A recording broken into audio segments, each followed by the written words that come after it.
markii aan ku soo dhawaanay meeshii aan u soconay waxay dhagaheena maqlayeen dhawaqa rasaasta oo ay Taliban ridayeen. raggan way mayal adag yihiin marka waa inaad xirataa xijaabkaaga. waxaan soo gaarnay bar control oo Taliban ay joogaan waxayna nagu amreen inaan gaariga ka soo degno iyaga oo na weydiiyay waxaan nahay iyo ujeedkaan halkan u nimid. isla goobta ayaan kula kulannay Mullah Majid oo ah hogaamiye sare oo ka tirsan Taliban.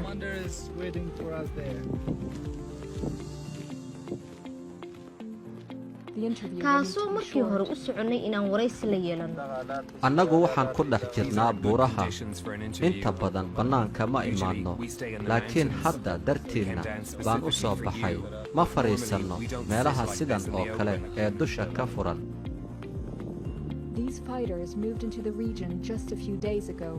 dagaalyahanada Taliban dhawaana iyo halkan qabsadeen waxaana ay awoodooda ku fidinayaan gobollo badan oo Afghanistan ka tirsan. waxaan rajaynayaa inayna soo gaaraan dagaalyahanno aad u badan oo Taliban ka tirsan oo xoojin doona kuwa halkan jooga. waxaan isku wareejinnay dhammaan gobolka Hiraad. waxaan sugaynaa amarka amiiradeenna inaan weerar ku qaadno gobolkan. markaan qabsanno magaalooyinka waxaan marka ugu horraysa burburinaa iskuullada ay dawladdu dhistay. macallimiinta ayaan kala erinaa kadibna carruurta ayaan waxaan barnaa manhajka Taliban ay soo saartay si aan u tababarno dagaalyahanada mustaqbalka ururka Taliban u dagaalami doona. markii uu waraysigu dhammaaday waxay Taliban noo oggolaadeen inaan muuqaalo ka soo duubanno xaafadaha ay maamulaan waxaana ujeedku u ahaa inay na tusaan nidaamkooda iyo sida ay u shaqeeyaan.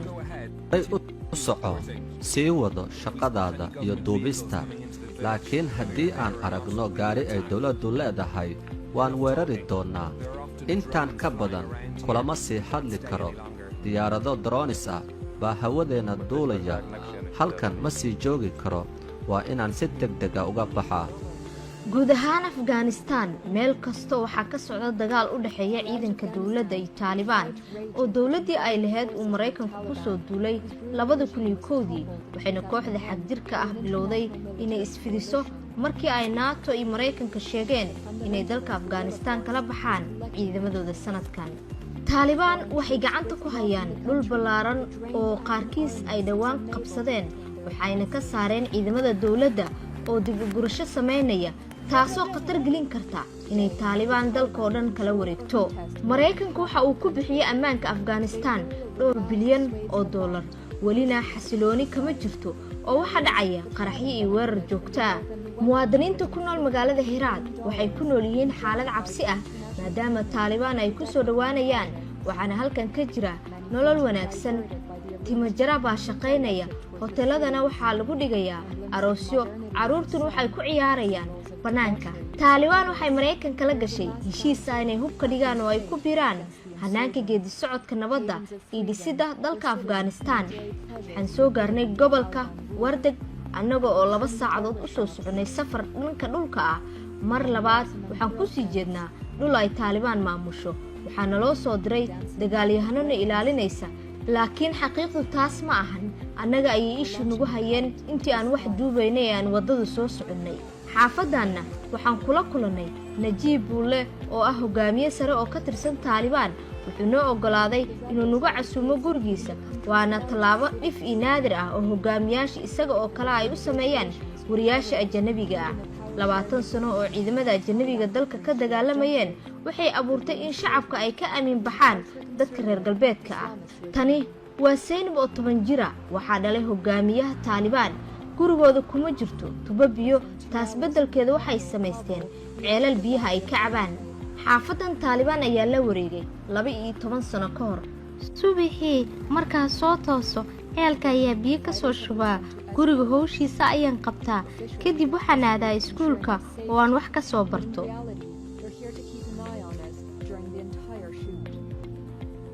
markii ay soo toosto subaxii Zainab waxay qabataa shaqada guriga kadibna waxaan u diraa iskuulka Taliban ay maamusho si ay wax uga soo barato. saynab iyo gabdhaha kale waxay dhigtaan iskuul taalibaan maamusho oo maadooyinka diiniga ah lagu baro iyadoo tafsiirka qur-aanka ardayda loogu fasiro luuqadda bashtuunka oo looga hadlo gobolka wardaag iyo gobollada kale ee dalka. qur-aanka kariimka waxaa ku jira erayo badan oo lagu qeexo micnaha allaah. waa erey aad u awood badan. meel kastoo aad ku sugan tahay waa inaad alla xustaa, haddii gurigaaga aad joogtid iyo haddii aad waddada maraysaba. kariima waxay sheegtay inay carruurta ay wax la barataa yihiin gabdha aad u dagaal badan, waxayna dalbanaysaa in loo dhiso madaraso weyn oo arday badan wax lagu bari karo. maalin kasta muddo 4 saacadooda ayaa lagu jiraa xiisadda barashada qur-aanka kariimka. waxaa dhammaatay xiisaddii qur-aanka kariimka. hadda waxaa ardayda u soo gelaya macallinka xisaabta. waxa uuna salaamayaa ardayda marka hore isagoo weydiinaya xaaladooda sida ay tahay ka hor intuusan bilaaban xiisadda. in uu nin macallin u noqdo gabdho waa arrin ku cusub meel ay taalibaan maamusho gudaha dalka afghanistan. waxaan isku dayayaa inaan sabuuradda ku xalliyo xisaabta aad guriga uga soo shaqayn weyseen. mid baan u sharxayaa hadda oo si fiican ula socda. 8 lagu dhuftay 3 waa 24. siyaabo kala duwan ayaad sidan oo kale aad ku xallin kartaa xisaabtan. macallinkan waxaa lagu magacaabaa sayid aga. waa macallin maadada xisaabta ka dhiga iskuulka gabdhaha wax lagu bara oo ku yaala tuuladan ay taalibaan gacanta ugu jirto. dadka qaar waxyaabo xunxun ayay ka sheegaan taalibaan, laakiin xaqiiqdu waxay tahay in halkan carruurta wiilal iyo gabdho si siman ay wax u bartaan, waayo waa jiilka xiga ee soo koraya oo loo baahan yahay in uu yeesho aqoon dhan walba ah. gabdhuhu markay wax bartaan waxay noqon karaan injineero, dhaqaalyahanno, dhaqaatiir ama macallimiin. xaqiiqda ayaa ah saynab iyo saaxiibadeed fasalka inaysan haysan fursad ay jaamacadda ku dhigan karaan marka ay waxbarashada hoose dhammeeyaan. 80% dumarka afghanistan waa kuwo aan wax baran. gabdho wax kasta soo bartay magaalooyinka dowladda maamusho ayay yimaadaan deegaanka si ay shacabkooda ugu adeegaan. waxaana ka mida gabdhahan ka shaqaysanaya xarunta caafimaadka oo ay ku qaabisho bukaano dumara oo qaarkood ragga taalibaan ay qabaan. bukaan miyaa tahay? halkan soo fadhiiso. soqra sadiiqad waxay si joogta ugu timaadaa magaalada kaabuul iyadoo ka shaqaysa isbitaalkan oo aan lahayn haweeney dhakhtar ah oo daweysa bukaanada dumarka. 20 sano ka hor taalibaan gabadhan uma aqbali lahayn inay wax barato, balse waxaa u suurtageliyey in kooxda laga saaray gobolkeeda iyaduba aaday caasimadda si jaamacad ugu soo dhigato kuliyadda caafimaadka. sidee lagu hayaa? cuntadii baan ka go'ay, waxba ma cunin muddo 2 maalin ah. ma jiraan wax dhibaatooyin oo guriga kala kulantid? haa, dhibaatooyin badan baa iska jira. waa maxay dhibaatada? ma culays baa ku haysta xagga dhalmada? maya, cunug waan dhalay laakiin wuu iga dhintay. waan ka xumahay. adiga qalad kama lihid, laakiin waxaa lagaa rabay inaad siisid cunugaaga daryeelkii uu baahnaa. dhammaan dumarka reer afghanistan waxay ka siman yihiin xanuunada dhanka maskaxda ah, waayo cadaadis badan bay raggooda kala kulmaan. loomana ogolaado inay dibadda u baxaan degmada. si gaar ah hooyooyinka waxaa haysta dhibaatooyin kala duwan iyo nolol dhib badan. mar kasta waa ay xijaaban yihiin, ma helaan nafis yar. soqra sidiqaad waa gabadha keliya ee ku dhex safri karta kabuul iyo degmada cumar qayl. labadaba dhinac ee dowladda iyo taalibaan oo cadow isku ah ayay ku heshiiyeen inay gabadhan ay daaweyso haweenka dhulka taalibaan ku sugan. maalintii ugu horreysay aan halkan imid, taalibaan waxay weydiiyeen shahaadadeeda caafimaadka. waa dad aad u feejigan. waxay bareen jaamacadda aan ka soo qalinjibiyey iyo aqoonteeda dhanka caafimaadka. markii aan halkan joogo waxaan ku qasbanahay inaan jirkayga oo dhan xitaa wejiga aan qariyo. tanna ma sameeyo markaan kabuul joogo. haddii aan isku daboolin dadka halkan joogo waxay iga fahmayaan fikir qaldan oo ah inaan dumarka deegaankan aan fasahaadinayo oo aan faafinayo dhaqanka gaalada. markii ay taalibaan maamulayeen afghanistan 1990-meeyadii haweenka looma ogoleen inay la kulmaan dhakhtar rag ah, laakiin hadda wax kasta way isbedeleen oo waxaa deegaanka isbitaal ku yaala ka shaqaynaya nin dhakhtar oo bukaan dumar ah qaabilaya. hooyadan waxay joogtaa xilligii dhalmada. waana qof aad daciif u ah oo dhiigga uu ku yar yahay. waxaan u sheegay hooyooyinka kale ee deegaanka inay halkan ay yimaadaan oo ay ku dhalaan xilliga foosha, una sheegaan kuwa kale halka uu ku yaallo isbitaalka iyo shaqada wanaagsan ee howlwadeennadeenna caafimaadka ay qabanayaan. hooyadii ayaa maanta umushay, waxayna dhashay gabar. waxay heshay daryeel caafimaad oo wanaagsan. waxay u mahadcelinaysaa dhakhtarka oo ku soo booqday qolkeeda kadib markii ay umushay. haddii aad eegtid habdhaqanka halkan ka jira, waa mid bulshada aan isdhexgal badan ka jirin oo taalibaan ay ku soo rogeen sharciyo adag, gaar ahaan haweenka oo wax walba laga mamnuucay, xitaa waxbarashada. zaynab iyo aabbaheed maanta waxay u soo baxeen inay dukaamaystaan. waxay tageen dukaan aan gurigooda ka fogeyn oo lagu iibiyo cuntooyinka iyo bagaashka. zaynab waxay ka dalbatay aabbaheed inuu u iibiyo buug iyo qalin maadaama ay ardayad tahay, waana uu u iibiyey. dukaankayga wax dhacay laguma iibin karo, waayo taalibaan haddii ay igu ogaadaan waxaa igu dhacaya ganax lacageed oo xooggan. runtii aad ayay u fiican tahay in lagu noolaado meel ay taalibaanku maamulaan, waayo sharciyo adag ayaa ka jira. meelaha dawladda qaarkood wax walba oo dhacay dadku waa laga iibin karaa xilli kasta. dhanka ammaankuna aad buu u fiican yahay. halkan waa meel ku wanaagsan in lagu noolaado laguna shaqaysto, laakiin dhulka ay dawladdu ay maamusho taasi suurtagal ma ahan in habeenkii xilliga saqda dhexe goobtaada ganacsiga ay furnaato, waayo khatar badan ayaa ka jirta. dumarku way ii yimaadaan iyagoo aan nin la socon, laakiin xidhan xijaabka taalibaan ma celinayaan. labadii maalmood ee aan joogay degmada cumar qayl ma arag hal qof oo dumara oo goob ganacsi ku jirta. waxay ka mid tahay tani dhibaatooyinka caburinta ay taalibaan ku hayso haweenka. annagu markii ay naga dhammaadaan badeecooyinka aan iibinno uma aadi karno magaalooyinka waaweyn ee dawladdu ay haysato, waayo waddooyinka waxaa ka jirta khatar aad u badan. waxaan samaynaa inaan badeecooyinkeenna u dirsinno baabuurta oo halkan inoogu keena. taalibaan waxay saamayn ku leedahay nolosha dhammaan dadka halkan ku nool. waxay xitaa isku casuumaan kulan guriga sadiiqi oo isagu aan ka mid ahayn kooxda, balse uu ku qasbanaaday inuu ku soo dhoweeyo hoygiisa. 8 sano ka hor ciidanka dawladda iyo kuwa maraykanka ayaa soo weeraray gurigiisa iyagoo baadigoobayay taalibaan. mar kasta shaah baan wada cabnaa dagaalyahanada taalibaan ee hoygayga igu yimaada. annaga waxaan nahay dad shacab ah, cidna ma taageerno labada dhinac ee dagaalka afghanistaan u dhexeeya. waxaan doonaynaa oo keliya inaan nabad aan ku noolaanno oo carruurteenna ay nabad ay wax ku bartaan. waxaa kale uu ii sheegay cumar kayl in diyaaradaha dagaalka maraykanka ay si aan kala soc lahayn u duqeeyeen deegaanka, iyagoo qoyskiisa ka dilay 5 carruur ah oo iyagoo hurdaya lasoo weeraray. taalibaan waa wiilal halkan ku dhashay, mid baan u garanayaa. wax cadaalad darro ah lagama filayo inay ku sameeyaan dadka deegaanka. waa dad aad u wanaagsan oo aan ku xadgudbin shacabka halkan ku nool. mar kasta gurigayga ayay igu yimaadaan, shaah baan wada cabnaa, ma jirto wax dhibaato ah oo ay nagu sameeyaan. sida ay sheegtay hay-ad madaxa bannaan oo caalami ah, ciidamada afghanistaan oo taageero ka helaya kuwa maraykanka ayaa mas-uul ka ah dilka shacabka 3 meelood hal meel, kuwaas oo lagu dilay magaalada.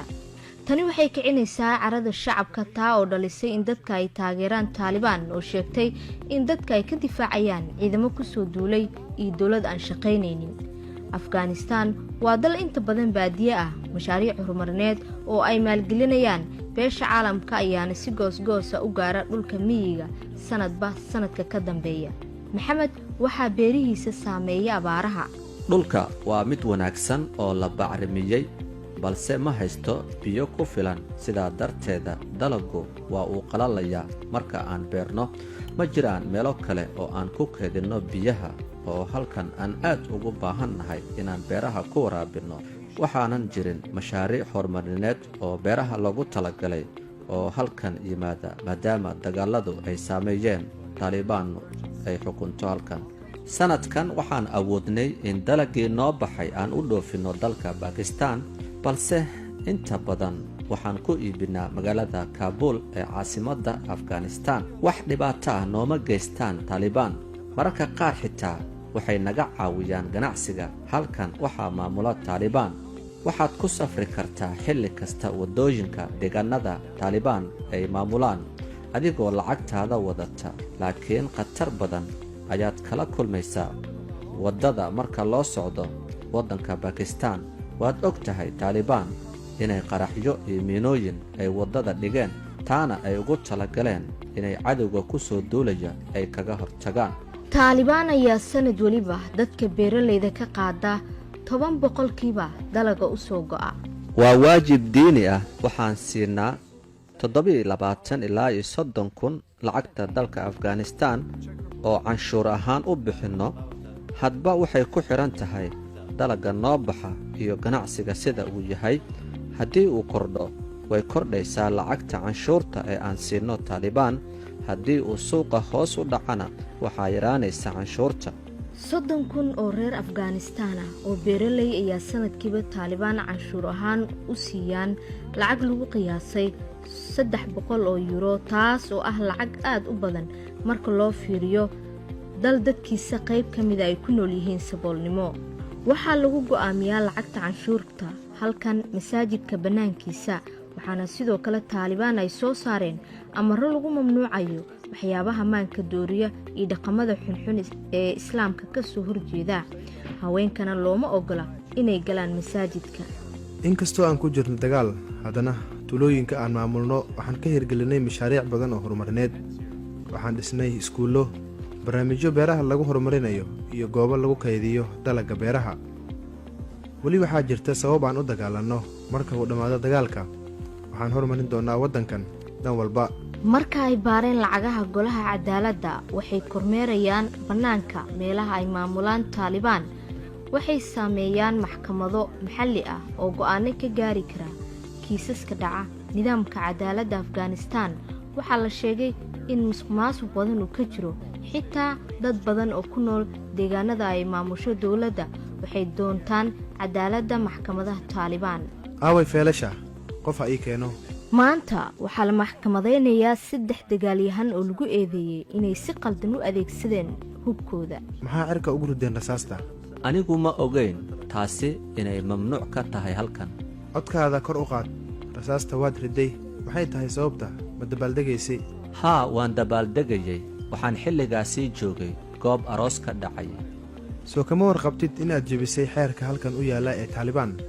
maya anigu waan ku cusbahay halkan mana la ii sheegin amaradaasi annaga waxaan warqado u qaybinay dhammaan odayaasha xaafadaha oo aan ku wargelinay xeerarkeenna iyo sharciga u yaalla taalibaan sidaas darteed waxaa laydinku xukumay in aad hubka dhigtaan maxaa yeelay in xabad micno darro loo rido waa ka mamnuuc deegaanada taalibaan sababtoo ah dadka ayaad cabsi geliseen ma qiraysaan inaad jebiseen sharciga haa waan qiraynaa inaan dembigaasii galnay midka saddexaad kaalay horteeda imaaw ninka saddexaad waxa uu ku eedeysan yahay in qarashaad badan uu ku bixiyey xafladda meherka wiilkiisa waana dembi xukun lagu mutaysan karo sida uu dhigayo xeerka taalibaan adiga magacaa magacaygu waa xaaji bashamiir ma og tahay sababta ay kuugu yartay maxkamadda wiilkayga waa dagaalyahan ka tirsan taalibaan waxaan u dabaaldegayay xafladda meherkiisa haa laakiin wiilkaaga ayaa taalibaan ah adiga ma aha